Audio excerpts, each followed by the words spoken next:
भारतीय जनता युवा मोर्चा के इस राष्ट्रीय अधिवेशन में हम सबके मध्य विराजमान युवा मोर्चे के राष्ट्रीय महामंत्री आदरणीय श्री राहुल कोठारी जी और उत्तर प्रदेश की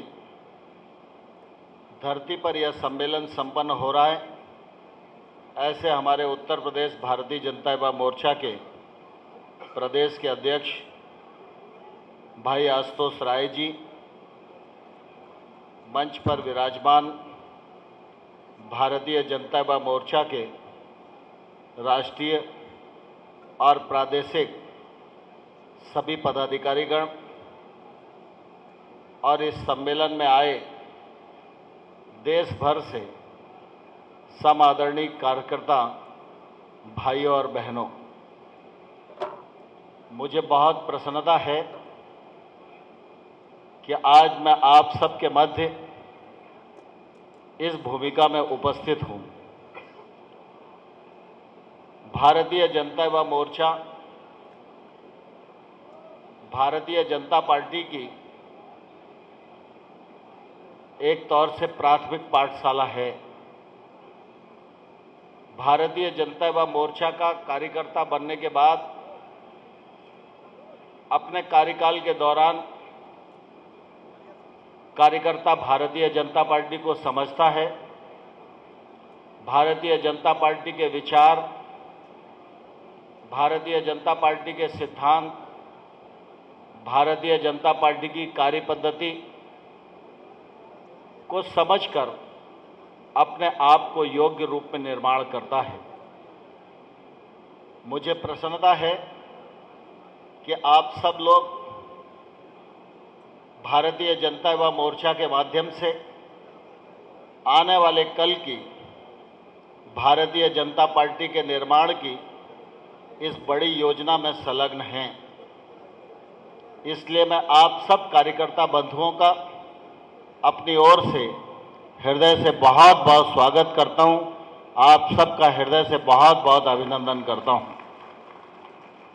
मुझे बहुत प्रसन्नता भी है और मुझे इस बात का गर्व भी है कि भारतीय जनता युवा मोर्चा के राष्ट्रीय अध्यक्ष आदरणीय अनुराग ठाकुर जी ने अपने कार्यकाल के दौरान भारतीय जनता युवा मोर्चा को नए नए आयाम देने की कोशिश की है।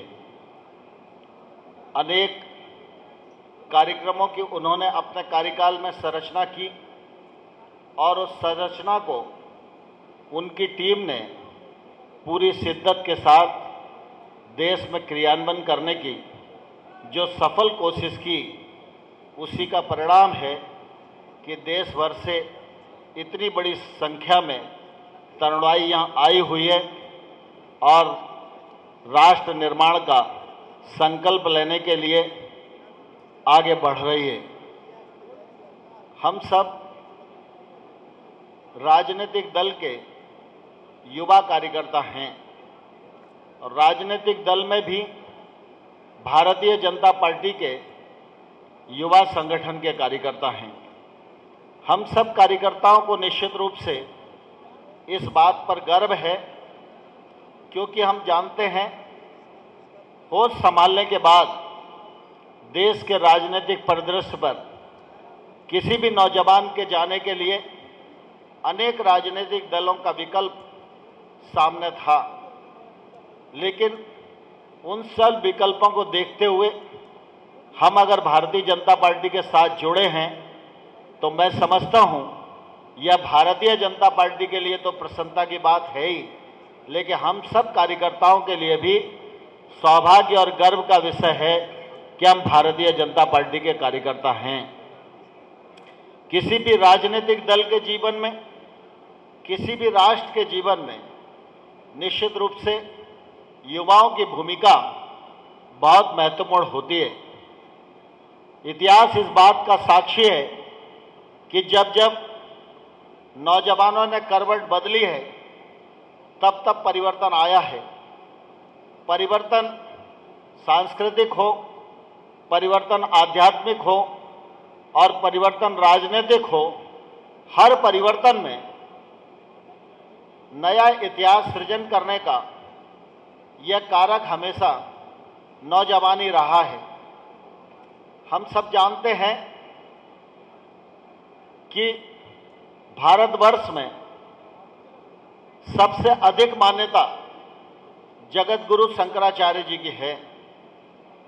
जगत गुरु शंकराचार्य जी ने पूरे देश की यात्रा की और धर्म की स्थापना के लिए, धर्म की आचार संहिता को मानने के लिए, धर्म पर केंद्रित होने के लिए उन्होंने यात्रा के दौरान 4 मठों की स्थापना इस हिंदुस्तान की धरती पर की थी।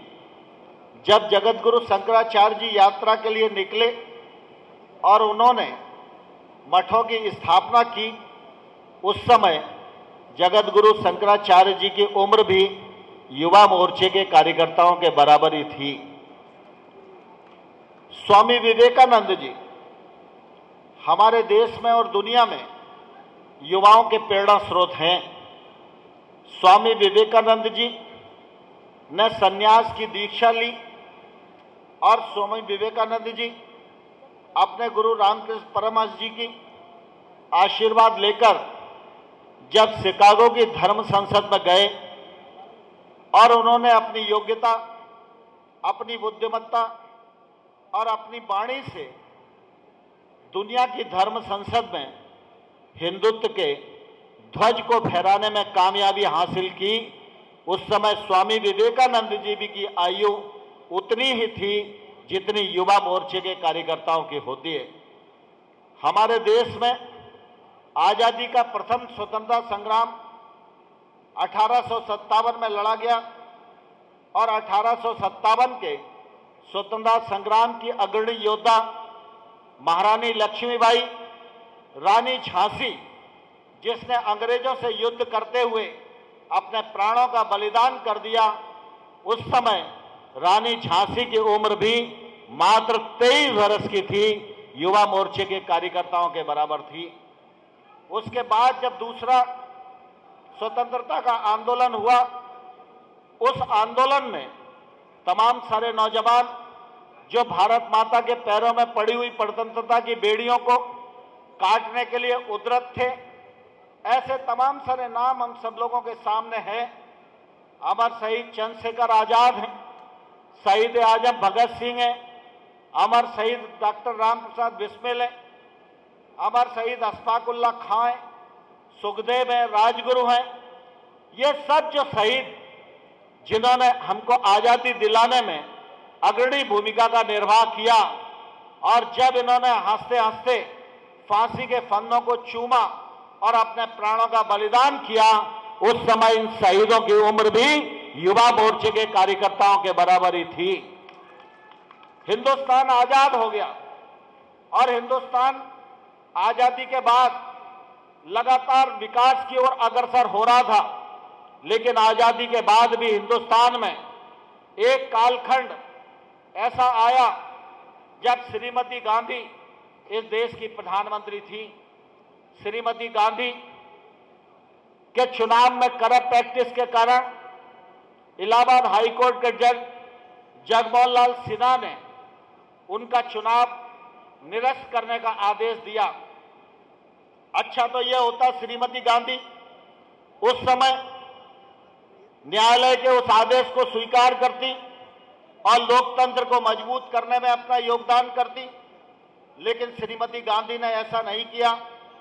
उन्होंने आपातकाल लगाया, अखबारों की आजादी पर ताला लगा दिया, भारतीय जनसंघ के, राष्ट्रीय स्वयंसेवक संघ के और अन्य दलों के जो उस समय कांग्रेस का विरोध करते थे, ऐसे हजारों हजार कार्यकर्ताओं को आपातकाल के दौरान जेल में डाल दिया। उस समय इंदिरा गांधी के भ्रष्टाचार के विरुद्ध बाबू जयप्रकाश नारायण जी लड़ रहे थे। बाबू जयप्रकाश नारायण जी ने जब नौजवानों का आह्वान किया कि आपातकाल की इन काली रातों से निजात दिलाने के लिए देश का नौजवान आगे आए, तो इतिहास इस बात का साक्षी है, कश्मीर से लेकर कन्याकुमारी तक इस देश का नौजवान खड़ा हुआ और इंदिरा गांधी की सत्ता को धूल चटाकर जनता पार्टी की सरकार बनाने का भी काम किया, तो इसी उम्र के नौजवानों ने किया। और हम सब इस बात को भलीभांति जानते हैं कि अभी 2014 में जब भारत में लोकसभा का निर्वाचन हुआ और जब भारतीय जनता पार्टी भी चुनाव के मैदान में थी, अन्य राजनीतिक दल भी चुनाव के मैदान में थे, तमाम सारे राजनीतिक विश्लेषक, तमाम सारे राजनीतिक दल, मीडिया कर्मी, कोई ये कहने को तैयार नहीं था कि भारतीय जनता पार्टी 282 सीटें लेकर मोदी जी के नेतृत्व में सरकार बना सकती है। कुछ लोग कहते थे सरकार तो भाजपा की बन सकती है, लेकिन मिली जुली बनेगी, अन्य लोगों का सहयोग लेना पड़ेगा। लेकिन मई का वो महीना 2014 में आप सब लोगों को ध्यान होगा, जब देश का नौजवान सोशल मीडिया से लेकर मैदान तक नरेंद्र मोदी के नेतृत्व में उतर आया, तो नरेंद्र मोदी के नेतृत्व में भारतीय जनता पार्टी की सरकार इस केंद्र में बनी। नौजवानों की भूमिका हर परिवर्तन में रही है और इसलिए आज हम सब लोगों के लिए प्रसन्नता की बात है कि आप सब ने एक नई सरकार का गठन नरेंद्र मोदी जी के नेतृत्व में किया है। नरेंद्र मोदी जी की सरकार को लगभग 20 माह पूरे हो रहे हैं। इन 20 माह में नरेंद्र मोदी जी ने लगातार इस बात की कोशिश की है कि देश आगे बढ़े, देश की प्रतिष्ठा आगे बढ़े, देश का नौजवान आगे बढ़े, देश का किसान आगे बढ़े, देश की बहन का सशक्तिकरण हो, देश में बेटी बचाई जाए, देश में बेटी पढ़ाई जाए, देश में औद्योगिकरण हो, देश में रोजगार के अवसरों का सृजन हो और हमारे बेरोजगार नौजवानों के हाथों को काम मिले और आने वाले कल में यह भारतवर्ष सिर्फ विकसित ही राष्ट्र न बने, यह भारत दुनिया का नेतृत्व करने वाला राष्ट्र बने। इस दृष्टि से नरेंद्र मोदी जी ने इन 20 महीनों में भारत की एक साख पूरी दुनिया के राजनीतिक मंच पर निर्माण करने की सफलतापूर्वक कोशिश की है। आप सब जानते हो कि आज लोकतंत्र है, लोकतंत्र में लड़ाई तलवार से नहीं होती, लोकतंत्र में लड़ाई कलम की होती है और लोकतंत्र की लड़ाई विचारों से होती है। जब यूपीए की सरकार थी तो मनमोहन सिंह जी प्रधानमंत्री थे।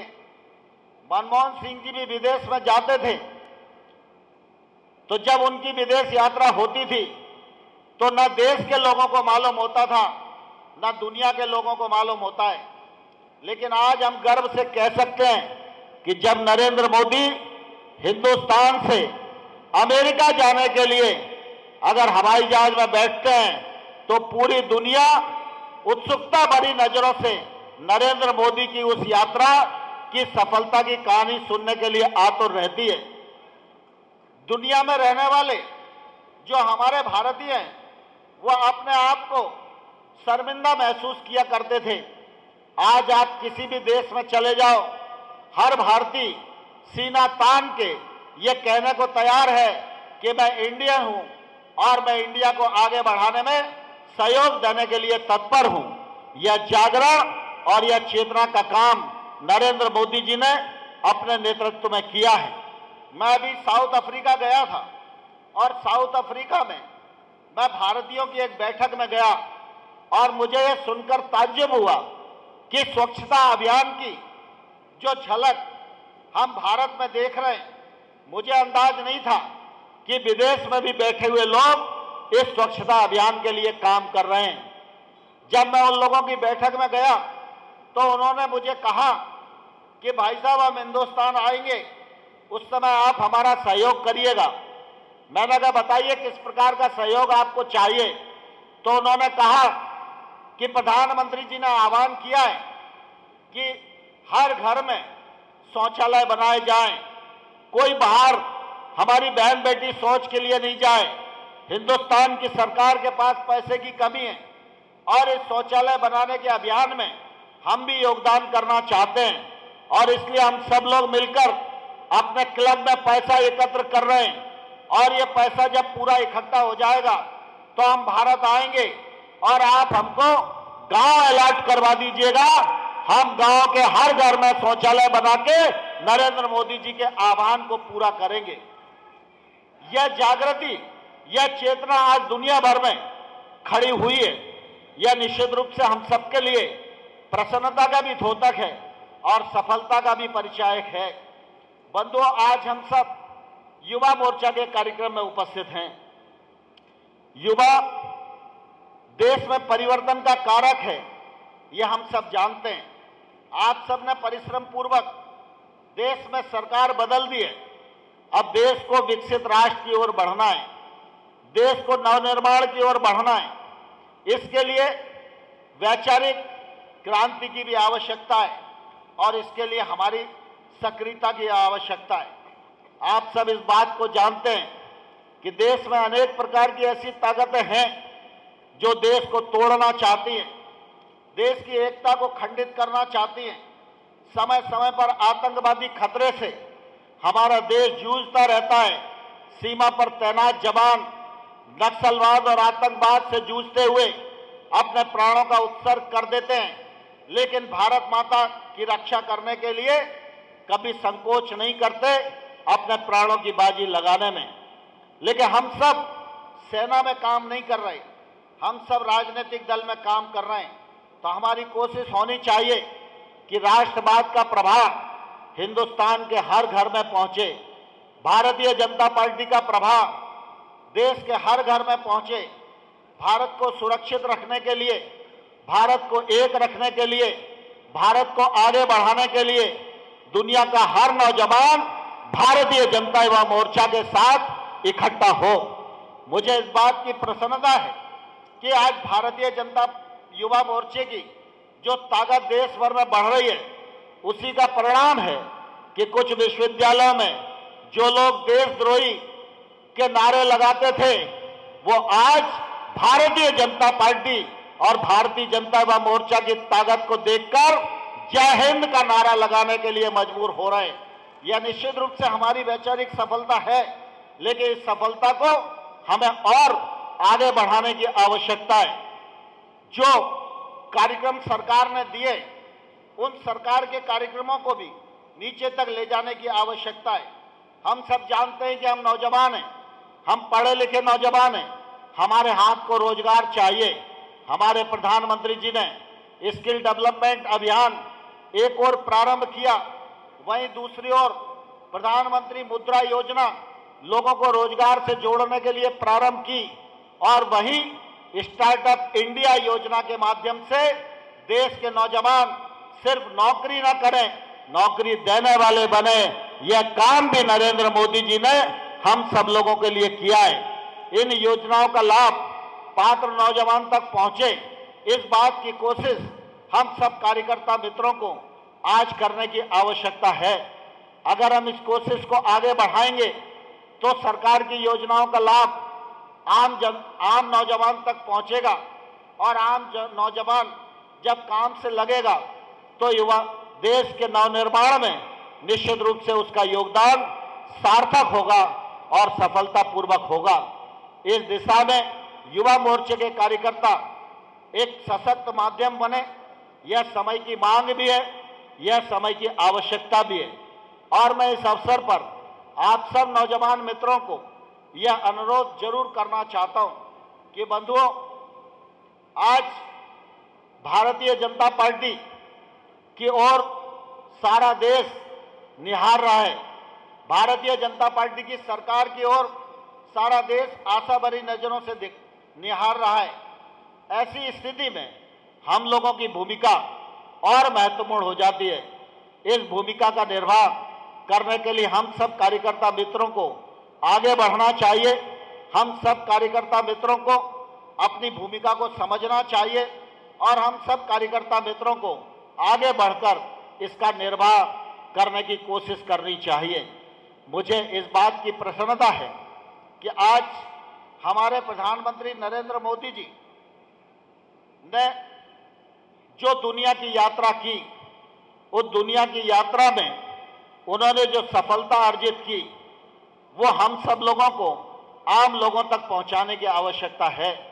जैसा मैंने पूर्व में आप सब लोगों को कहा था कि जब यूपीए के प्रधानमंत्री मूवमेंट करते थे तो देश को भी मालूम नहीं होता था और दुनिया को भी मालूम नहीं होता था, लेकिन हमारे प्रधानमंत्री नरेंद्र मोदी जी जब संयुक्त राष्ट्र संघ की बैठक में भाग लेने के लिए गए, पूरी दुनिया गौर से देख रही थी नरेंद्र मोदी जी क्या करेंगे। उस समय लोगों को लगता था भारतीय जनता पार्टी के कार्यकर्ता हैं तो नरेंद्र मोदी जी वहां पर अपना लिखा हुआ भाषण वो हिंदी में पढ़ेंगे।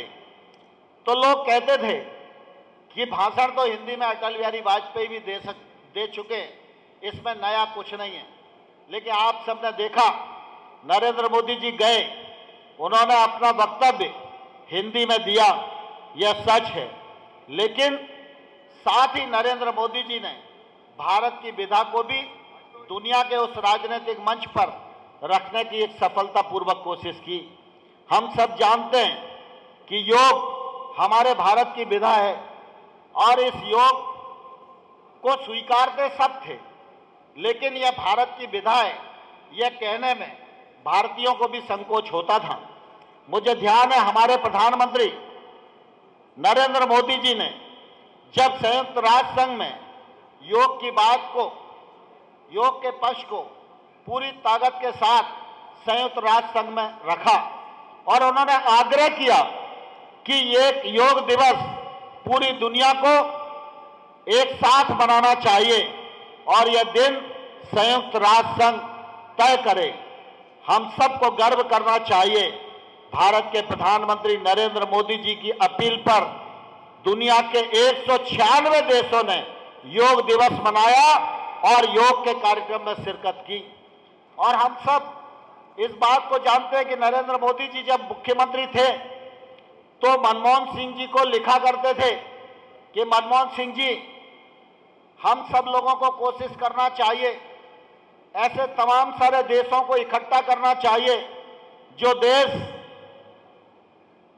जिन देशों में सूर्य 300 दिन से अधिक तपता है, ऐसे सूर्यपुत्र देशों को इकट्ठा करना चाहिए। वो वैकल्पिक ऊर्जा की दृष्टि से दुनिया का एक बड़ा स्रोत हो सकते हैं, लेकिन मनमोहन सिंह जी ने ध्यान नहीं दिया। लेकिन हम गर्व कर सकते हैं, प्रधानमंत्री नरेंद्र मोदी जी ने ऐसे सूर्यपुत्र देशों को एकत्रित किया, उनको चिट्ठी लिखी और जब क्लाइमेट चेंज की मीटिंग अभी फ्रांस के पेरिस में हुई थी, वहां पर 122 देश इकट्ठा हुए और 122 देशों ने संकल्प किया कि हम भारत की लीडरशिप में इकट्ठा होंगे। सूर्यपुत्र देशों का संगठन बन गया है और हम सबके लिए गर्व की बात है कि उसका हेडक्वार्टर भारत की राजधानी नई दिल्ली में होगा। यह भारत की लीडरशिप को स्वीकार करने का दूसरा बड़ा उदाहरण हम सब लोगों के सामने है। आज हम सब युवा मोर्चे के कार्यकर्ता हैं और जो आज युवा मोर्चे का कार्यकर्ता है वो आने वाले कल की भारतीय जनता पार्टी है। मैं आप सब कार्यकर्ता मित्रों से कहना चाहता हूं कि भारतीय जनता पार्टी एकमात्र ऐसा राजनीतिक दल है जो कार्यकर्ता आधारित राजनीतिक दल है। इस दल में हमेशा कार्यकर्ता की प्रधानता रही है। इस दल की सबसे बड़ी पूंजी भारतीय जनता पार्टी का कार्यकर्ता है और इसीलिए आप अन्य दलों को अगर देखोगे तो उन दलों में बाप बेटे की सरकार दिखेगी, माँ बेटे की सरकार दिखेगी, माँ बेटे और बाप बेटे की पार्टी दिखेगी, एक परिवार की सरकार दिखाई देगी। लेकिन भारतीय जनता पार्टी कार्यकर्ता आधारित राजनीतिक दल है और इसलिए भारतीय जनता पार्टी ने हमेशा कार्यकर्ताओं को आगे बढ़ाने की कोशिश की है। और मैं आप सब लोगों को कहना चाहता हूं, युवा मोर्चे के सभी कार्यकर्ता यहां बैठे हुए हैं और आज आप सबके मध्य मैं बहुत अपने आप को गौरवान्वित अनुभव कर रहा हूं, क्योंकि एक दिन और एक आयु मेरी भी ऐसी थी कि ऐसे राष्ट्रीय अधिवेशन में मैं भी कार्यकर्ताओं की भांति इन कार्यक्रमों में आया करता था। लेकिन पार्टी के नेतृत्व ने मेरे जैसे तमाम सारे कार्यकर्ताओं को योग्य रूप से निर्माण किया। आज अगर हम अपने देश के गृह मंत्री राजनाथ सिंह जी के बारे में विचार करेंगे तो राजनाथ सिंह जी पार्टी के अध्यक्ष भी रहे और आज देश के गृह मंत्री हैं। वो भारतीय जनता युवा मोर्चे की देन है। भारतीय जनता पार्टी की प्रयोगशाला में उन्होंने अपने आप को निर्माण किया है। हमारे नेता पूर्व राष्ट्रीय अध्यक्ष और आज देश के परिवहन मंत्री माननीय नितिन गडकरी जी, मुझे ध्यान है जब मैं मंडल अध्यक्ष हुआ करता था, एक बार इंदौर में राष्ट्रीय अधिवेशन भारतीय जनता पार्टी का हुआ था। उस समय नागपुर के भारतीय जनता युवा मोर्चा के जिलाध्यक्ष के रूप में नितिन गडकरी जी ने शिरकत की थी। आज नितिन गडकरी जी अगर यहाँ पहुंचे तो वो युवा मोर्चे की देन है। फिर चाहे हम रविशंकर प्रसाद जी को लें, फिर चाहे हम धर्मेंद्र प्रधान जी को लें, फिर चाहे हम प्रकाश जावड़ेकर जी को लें, चाहे हम मध्य प्रदेश के मुख्यमंत्री शिवराज सिंह चौहान जी को लें, छत्तीसगढ़ के मुख्यमंत्री डॉक्टर रमन सिंह जी को लें, या मैं आपके सामने नरेंद्र सिंह तोमर के रूप में खड़ा हुआ हूं। अगर मैं आज खड़ा हुआ हूं तो यह युवा मोर्चे की प्रयोगशाला में तब कर यह खड़ा हुआ हूं। यह युवा मोर्चे की देन है। मैं आप सब लोगों को इस अवसर पर कहना चाहता हूं, आप सब आने वाले कल की भारतीय जनता पार्टी हो, आप सब आने वाले कल के भारत के भविष्य हो। आपको पार्टी की भी कमान संभालना है, आपको देश की भी कमान संभालना है। आप इस भट्टी में तब कर अपने आप को ऐसा योग्य रूप से निर्माण करो कि भारतीय जनता पार्टी के सिद्धांतों को इस पूरे देश में हम फैला सकें और आप सब योग्य रूप से देश का भी नेतृत्व कर सको और दल का भी नेतृत्व कर सको। इन्हीं शुभकामनाओं के साथ मैं अनुराग ठाकुर जी को, राहुल कोठारी जी को बहुत बहुत हृदय से धन्यवाद देना चाहता हूं, उनका अभिनंदन करना चाहता हूं पूरी युवा मोर्चे की टीम का कि उन्होंने इस शानदार कार्यक्रम की आयोजना की और मुझे भी आमंत्रित करके भारत के भविष्य के दर्शन करने का यह सौभाग्य उन्होंने मेरे जीवन में उपलब्ध कराया। बहुत बहुत धन्यवाद। जय भारत, जय श्री राम।